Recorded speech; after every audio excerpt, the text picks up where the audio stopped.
Hello नमस्कार, मैं अनिल सक्करवाल और आज अपने डे 44 में चैप्टर संख्या 4 राजस्थान बोर्ड में इलेक्ट्रिक कैपेसिटी चल रहे हैं और इसका सिलेबस जो है वो चैप्टर 4 का पूरा हो गया था। आज उसकी न्यूमेरिकल क्लास हम करेंगे, कुछ न्यूमेरिकल जितने भी हो पाएंगे 2, 4, 5 में कर लेंगे, बाकी हमने सभी टॉपिक्स के साथ कर लिए हैं। फिर भी किसी को किसी न्यूमेरिकल में प्रॉब्लम हो तो फिर आप कमेंट बॉक्स में डालते रहें।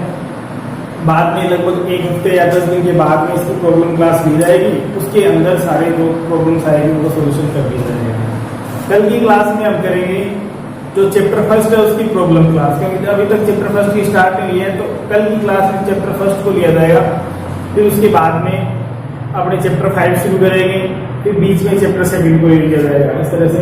तो इस चैप्टर की कोई भी प्रॉब्लम आपको बचे तो वो आप कमेंट बॉक्स में डाल दें और कौन से क्वेश्चन की क्या प्रॉब्लम है वो लिख दे तो उसका सॉल्यूशन कर दिया जाएगा। अब हम कुछ न्यूमेरिकल सोल्व कर लेते हैं इसमें सबसे पहले न्यूमेरिकल है, एक हमारे पास एग्जांपल है उनका कि एक 600 पिकोफैराड धारिता वाले संधारित्र को 200 वोल्ट की बैटरी से आवेशित किया जाता है। अब संधारित्र को बैटरी से हटाकर संधारित्र को अनावेशित 600 पिकोफैराड धारिता के अन्य संधारित्र से जोड़ा जाता है। इस प्रक्रिया में कितनी स्थिर विद्युत स्थिति ऊर्जा की हानि हुई? ये पहले बात कर चुके हैं कि संधारित्र में जो ऊर्जा होती है वो स्थिर विद्युत स्थिति ऊर्जा भी उसे कहते हैं। अब ऊर्जा हानि के लिए हम फॉर्मूला डेराइव किया था हमने कल क्लास में 1/2 C1 C2 C1 + C2 × V1 - V2 का होल स्क्वायर। अब यहाँ क्या है, ऊर्जा हानि कब होगी? जब दो संधारित्रों को किसी भी चालक के द्वारा जोड़ा जाएगा तो आवेशों का स्थानांतरण होगा और उसके कारण कुछ ऊर्जा की हानि हो जाएगी। अब वो ऊर्जा हानि किस बात पे? दो बातों पे डिपेंड करती है, दोनों संधारित्रों की धारिताओं पर डिपेंड करती है और दूसरा दोनों के विभव पर डिपेंड करती है।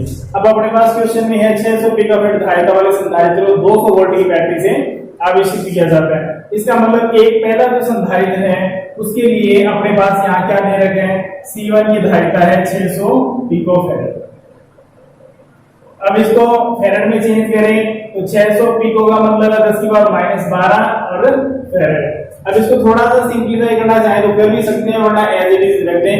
कैलकुलेशन जैसे आपको समझ में आए उस तरीके से आप कर ले, कोई फर्क नहीं पड़ेगा उसका। जैसे थोड़ा सा इजी वे में करें तो इसे ये 10⁻2 हो गया, तो इसको प्लस का 2 है, इधर माइनस की 12 है, तो कितने बचेंगे? माइनस के 10 बच जाएंगे। ये आ गया। दूसरी बात, इसी चालक का विभव कितना दे रखा है? V1 की वैल्यू 200 वोल्ट। अब इससे बैटरी को हटा दिया जाता है और किसी चालक से दूसरे संधारित्र से अनावेशित है, निरावेशित है, यानी उस पर कोई चार्ज नहीं है, उसके साथ जोड़ दिया जाता है। उसकी धारिता कितनी है? उसकी भी 600 पिकोफैराड है, यानी इसकी धारिता का मान भी हमें 600 पिकोफैराड दे रखा है। अब अनावेशित है, उसमें चार्ज नहीं है तो उसपे विभव भी नहीं है। ऐसे क्वेश्चन में आपको विभव नहीं दिया जाएगा। नहीं दिया गया इसका मतलब इनडायरेक्टली लैंग्वेज में दे रखे हैं कि अनावेशित है तो चार्ज नहीं है, और चार्ज नहीं है तो विभव कितना है? 0 है उसपे। तो दूसरी बात, C2 की जो वैल्यू है वो तो कितनी होगी? वही 600 पिकोफैराड, और इसको तो एज ऊपर लिखा है, बार-बार लिखने की जरूरत नहीं, कैलकुलेशन करके डायरेक्ट लिख दें। और दूसरी बात, V2 का जो मान है वो कितना है? 0 है। अब आपको फॉर्मूला ये आपको पता होना चाहिए, इसीलिए सभी जो फॉर्मूले हैं वो जरूर आप पूरा नोट्स कंप्लीट होने के बाद में एक पेज पे जरूर आप लिख दें। यहाँ ऊर्जा हानि का जो मान है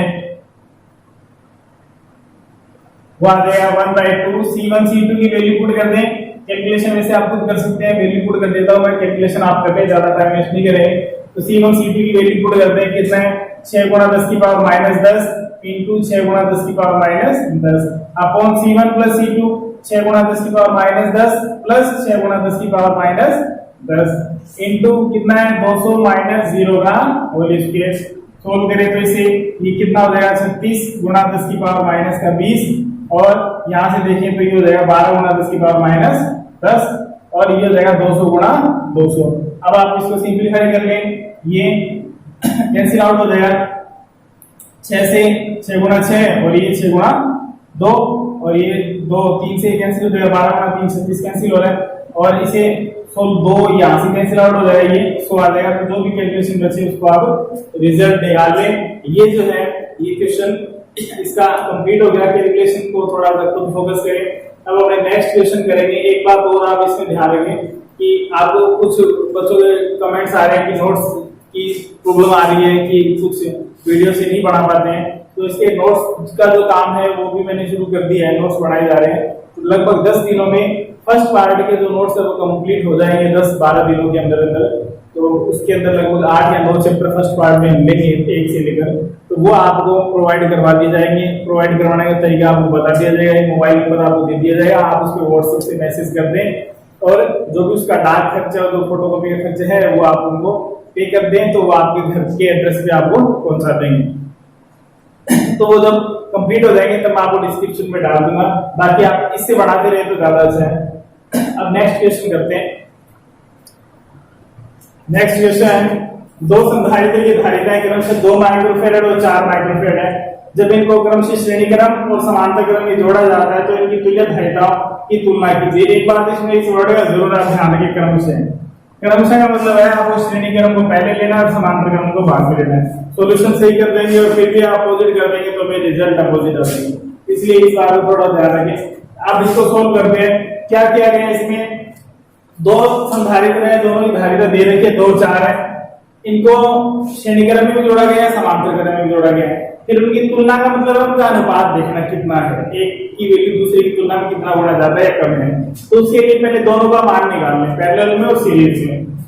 सीरीज में निकालें तो सीरीज के लिए श्रेणी क्रम के लिए क्या फॉर्मूला होता है, 1/c = 1/c1 + c2। और ये सीरीज के लिए इसे CS लिख देते हैं इसे, तो वैल्यू क्या आ जाएगी 1/2 + 1/4 माइक्रोफैरड। माइक्रो में चलने दें इसे, क्योंकि हमने यहाँ कोई Q = C के लिए आगे आवेश ज्ञात नहीं करना, ऊर्जा ज्ञात नहीं करनी है। जब वो वैल्यूज फॉर्मूला यूज करनी पड़ते हैं तब हमें इसको ऐसा यूनिट में कन्वर्ट करना पड़ता है। जब हमें तुल्य धारिता निकालनी तो माइक्रोफैरड में दिया गया, रिजल्ट में माइक्रोफैरड में आ जाएगा इसका। तो यहाँ से एलसीएम आ गया 4, ये हो गया 2 + 1, कितना हो गया 3/4 माइक्रोफैरड।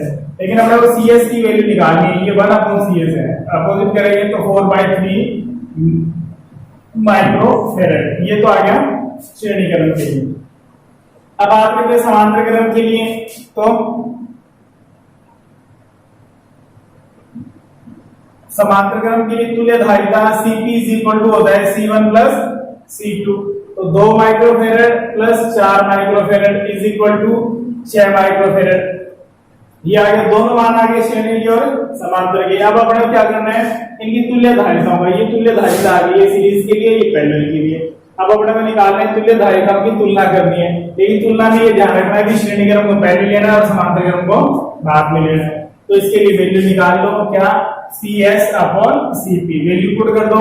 CS का मान है 3/4 और इसकी वैल्यू कितनी है 6। तो सोल्व कर लो इसे, ये वैल्यू आ जाएगी 3/4 × 6, ये 1/6, ये आ जाएगा 2, ये आ जाएगा 1/8। इसका अनुपात आ गया 1/8।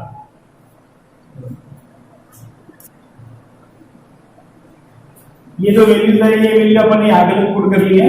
ये ध्यान रखिए आप कि CS की जो वैल्यू अपने पास 3/4 रखी है, मैंने 3/4 में, बल्कि 4/3 है, इसलिए जो अपने 1/8 अभी उत्तर निकाला था ये गलत है।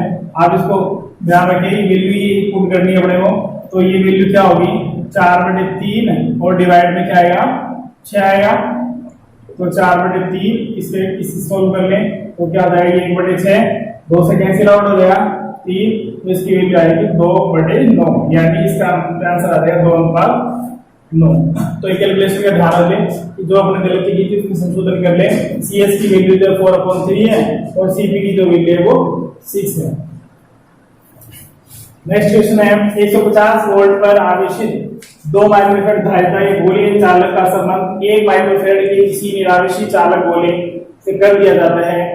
तो उभयनिष्ठ विभव की गणना करो, प्रत्येक चालक पर आवेश का मान भी ज्ञात करो। यानी वही 2 स्थितियां हैं अपने पास, एक चालक ये है और एक चालक ये है।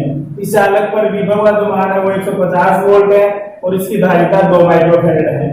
इस पर जो धारिता है वो 1 माइक्रोफैरड है और ये निरावेशित है। निरावेशित का मतलब है इस पर आवेश नहीं है, आवेश नहीं है तो इसका मतलब यहाँ पर विभव का जो मान है वो 0 है।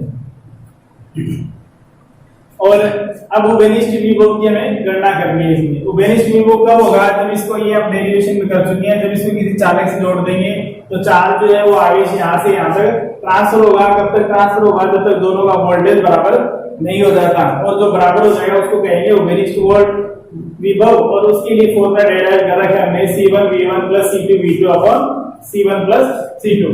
तो इसके अंदर वैल्यू पुट कर देंगे चारों, फिर ये यहाँ से तो V का मान आ गया, उसके बाद हमें निकालना प्रत्येक पर आवेश का मान, यानी आवेश का स्थानांतरण यहाँ भी हो गया, तो हमें यहाँ पर बताना कितना आवेश है, यहाँ पर बताना कितना आवेश है, दोनों पर विभव का मान एक समान होगा। तो यहाँ से सोल्व करें इसे, तो पहले मान देखें V1 इज इक्वल टू कितना है 150 वोल्ट, और C1 is equal to 2 microfarad. Solve कर ले इसे, 2 गुणा 10 की पावर माइनस 6 फैरड। इसी तरह V2 का जो मान है वो 0 है, V1 का मान है वो 1 माइक्रोफैरड है, यानी 1 गुणा 10 की power minus 6 farad. Value put करते हैं, V इज इक्वल टू आ जाएगा C1 V1, तो ये आएगा 2 गुणा 10 की power minus 6 into 150 plus C2 V2। तो C2 का जो मान है वो तो क्या है, ये सॉरी C2 है, C2 का जो मान है वो 1 माइक्रोफैरड है, और V2 का मान 0 है, तो 0 से गुणा होगी, ये वैल्यू 0 हो जाएगी अपॉन C1 प्लस C2। तो C1 की वैल्यू है 2 गुणा 10 की पावर माइनस 6 प्लस 1 गुणा C2 की वैल्यू है 10 की पावर माइनस 6। सोल्व कर ले इसे, तो ये हो जाएगा 2 गुणा 10 की पावर माइनस 6, जेडी रहने में कैंसिल आउट कर लेंगे, डिवाइडेड बाय 2 प्लस 1 3 हो गया, ये 3 गुणा 10 की पावर माइनस 6, माइनस 6 से माइनस 6 कैंसिल आउट हो गया, ये 3 इससे कैंसिल आउट हो गया, 5 से 50 गुणा 2 कितना हो गया 100 वोल्ट। तो इसका मतलब उबेनिस्ट विभव जो कितना आ गया 100 वोल्ट, यानी यहाँ पर भी V का मान कितना बचेगा 100 वोल्ट बचेगा, और यहाँ पर भी V का मान कितना बचेगा 100 वोल्ट बचेगा। कब, जब दोनों को संयोजित कर दिया जाता है, संयोजन के पश्चात दोनों का उबेनिस्ट विभव है वो आ जाएगा। अब एक बात वो इसके अंदर सोल्व करनी है, वो है प्रत्येक चालक पर आवेश का मान भी ज्ञात करना है। यानी पहले तो हमें पता है इस पर आवेश निकाल सकते हैं इसके अनुसार, Q is equal to C भी होता है, तो ये C है ये V है, यहाँ से आवेश आता है। अगर पहले भी पूछा जाए तो पहले भी निकाल सकते हैं, और पहले अगर इसे पूछे इस चालक से जोड़ने से पहले, तो इस पर जो आवेश का मान है वो क्या है, Q बराबर 0 है। यानी अगर हम कहें संयोजन से पहले, इक्वेशन में नहीं पूछा गया है लेकिन अगर पूछ लिया जाए बाई चांस, तो भी ध्यान रखें संयोजन से पहले, तो संयोजन से पहले की बात कर रहे हैं तो पहले वाली स्थितियां लेनी है, बाद की बात कर रहे हैं तो बाद वाली स्थितियां, दोनों में चेंज क्या होगा, पहले का विभव अलग अलग होगा, बाद का विभव समान होगा, दोनों में सेम है। तो संयोजन से पहले आवेश देखें तो Q1 इज इक्वल टू क्या आएगा C1 V1, तो यहाँ C1 का मान कितना है 2 गुणा 10 की पावर माइनस 6, और V1 का मान कितना है 150, गुणा करते हैं 300 गुणा 10 की पावर माइनस 6, या इसे लिख सकते हैं 3 गुणा 10 की पावर माइनस के 4, और ये आवेश का मात्रा है कूलम के अंदर। दूसरी बात, संयोजन से पहले Q2 का मान देखें तो क्या आएगा C2 V2। अब C2 का मान तो है, V2 का मान 0 है, तो इसलिए मल्टीप्लाई होके 0 हो जाएगा। अब लेकिन हमें क्वेश्चन में अलग बात पूछी है कि उबेनिस्ट विभव की गणना करो तथा प्रत्येक चालक पर। इसका मतलब ये है कि उबेनिस्ट विभव की गणना करने के बाद ही हमें आवेश निकाले, इसमें लिखा नहीं कि बाद में, लेकिन ये अंडरस्टूड लैंग्वेज से हमें समझ में आ जाना चाहिए कि क्या दे रखे हैं, उबेनिस्ट विभव ज्ञात करो, और फिर उसके बाद में ये बात लिखी गई है कि प्रत्येक चालक पर आवेश का मान भी ज्ञात करो। तो इसका मतलब जब विभव निकल जाएगा उबेनिस्ट विभव, उसके बाद में आवेश निकालना है, तो वो क्या है, बाद की स्थिति है। तो संयोजन के बाद आवेश, तो वो क्या है Q1 डैश आ जाएगा, तो क्या आ जाएगा C1 V। अब यहाँ संयोजन के बाद हमने डेरिवेशन में ये बात दी थी बहुत अच्छे से कि संयोजन के बाद में दोनों का विभव समान हो जाएगा, तो V1 V2 नहीं लेना, वहां केवल V का मान है, ठीक है। इसी तरह से Q2 अगर हमें निकालना है Q2 डैश, तो वो क्या हो जाएगा C2 V। तब Q1 डैश की वैल्यू निकालें, C1 की वैल्यू कितनी है 2 माइक्रोफैरड, 2 गुणा 10 की पावर माइनस 6, और अब कितना हो गया विभव 100, तो यहाँ से इसको 100 से मल्टीप्लाई करते हैं, 100 गुणा 200 गुणा 10 की पावर माइनस 6 कूलम, या ये लिख सकते हैं 200 और 10 की पावर माइनस 6 मतलब माइक्रो, और चार्ज है तो कूलम की यूनिट यूज करेंगे, तो Q1 डैश का मान आ गया 200 माइक्रो कूलम। इसी तरह से Q2 डैश का मान निकालेंगे तो C2 की वैल्यू ये होगी। अब भी इसका जो मान है वो 0 नहीं लेना, क्योंकि V2 पहले 0 था, तो आवेश आ गया, तो V2 भी हो जाएगा 100 वोल्ट, दोनों पर बराबर है। तो यहाँ से Q2 dash is equal to आ जाएगा 1 गुणा 10 की पावर -6 गुणा 100, तो 100 से मल्टीप्लाई कर दो, ये आ जाएगा 100 गुणा 10 की पावर -6 कूलम, या लिख दो 100 माइक्रो कूलम। तो ये किसका मान आ गया, ये इसके लिए संयोजन के बाद दोनों चालकों पर आवेश का मान आ गया। ऐसे क्वेश्चन महत्वपूर्ण भी है, ऐसे क्वेश्चन आ जाते हैं एग्जाम में जिनमें थोड़ा लैंग्वेज में कंफ्यूजन हो जाती है, हम पहले का सोल्व कर लें, लेकिन पूछा गया है बाद में। अब आगे क्वेश्चन देखते हैं। नेक्स्ट क्वेश्चन है, एक समांतर प्लेट संधारित्र की प्रत्येक प्लेट का क्षेत्रफल 100 सेंटीमीटर स्क्वायर तथा दोनों प्लेटों के मध्य विद्युत क्षेत्र की तीव्रता 100 मीटर प्रति कूलम, प्रत्येक प्लेट पर आवेश का मान ज्ञात करें। सबसे पहले हम देख लिया हमें क्या क्या दे रखे हैं, एक प्लेट का क्षेत्रफल ए दे रखे हैं 100 सेंटीमीटर स्क्वायर। सबसे पहले इसको एमकेएस के अकॉर्डिंग चेंज कर लें, मीटर स्क्वायर में कन्वर्ट करेंगे, तो इसे 100 × 100 का डिवाइड कर दें, तो ये आ जाएगा 10 की पावर -2 मीटर स्क्वायर। एक बात है। दूसरी बात, इसमें तीव्रता का मान हमें दे रखा है, ये मान 100 न्यूटन प्रति कूलम।